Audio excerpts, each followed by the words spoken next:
warahmatullahi wabarakatuh. Perkenalkan, nama saya Miftah Nur Latifah dengan NPM A1G024053. Kali ini kita akan membahas mengenai pendidikan nonformal dan pendidikan anak usia dini.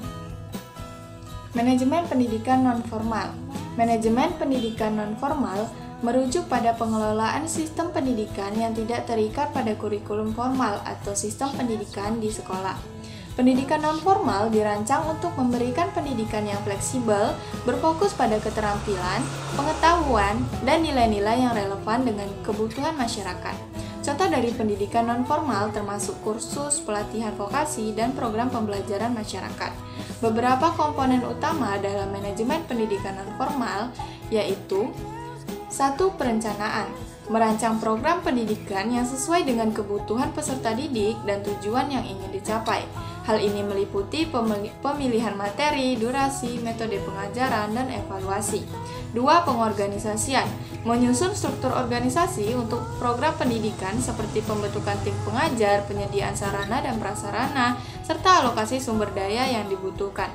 3. Pelaksanaan. Menyusun dan melaksanakan kegiatan belajar mengajar secara efektif, termasuk pengelolaan peserta didik, pengajaran yang berbasis pada kebutuhan peserta, serta pengorganisasian tempat dan waktu kegiatan. 4. Pengawasan. Melakukan pemantauan terhadap jalannya program agar sesuai dengan rencana dan tujuan yang telah ditetapkan. Pengawasan ini juga melibatkan evaluasi berkelanjutan untuk meningkatkan kualitas program. Evaluasi. Melakukan penilaian terhadap keberhasilan program pendidikan nonformal untuk memastikan hasil yang dicapai sesuai dengan tujuan yang ditetapkan. Evaluasi juga mencakup umpan balik untuk perbaikan program. Pendidikan anak usia dini. Pendidikan anak usia dini adalah pendidikan yang diberikan kepada anak usia 0 hingga 6 tahun yang bertujuan untuk memberikan fondasi yang kuat bagi perkembangan fisik, mental, emosional, dan sosial anak. PAUD meliputi pendidikan formal seperti taman kanak-kanak, serta pendidikan nonformal seperti playgroup dan kelompok bermain. Beberapa aspek penting dalam manajemen PAUD adalah 1. Perencanaan program PAUD, mengembangkan kurikulum dan kegiatan pembelajaran yang sesuai dengan tahap perkembangan anak.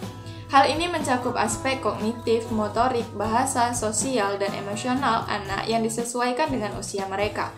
2. Pengorganisasian.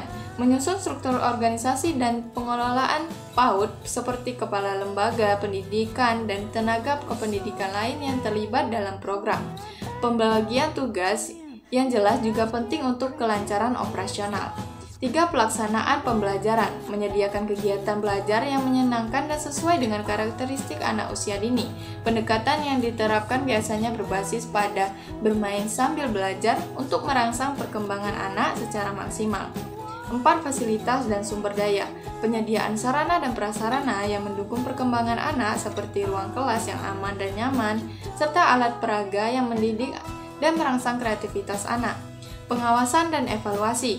Pemantauan dan mengevaluasi perkembangan anak secara berkala untuk memastikan setiap anak memperoleh manfaat yang optimal dari pendidikan yang diberikan. Evaluasi dilakukan melalui observasi perkembangan anak serta umpan balik dari orang tua dan pendidik. Keterampilan orang tua.